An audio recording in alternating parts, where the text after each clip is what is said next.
நிற்கின்றனர். மலர் தாமரை முக தரிசனத்தை தந்து அவர்களை காத்தருள்வீரே.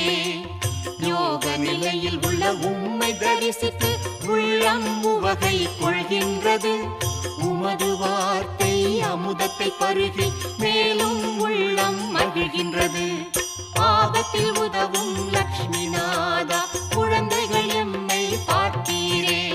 தாபத்தை நீக்கி அருள்வீரே, சுயநலத்தை நீக்கி பொறுத்தருள்வீரே. சாயிநாத மகராஜ் உம் தரிசனம் தந்து காப்பீரே.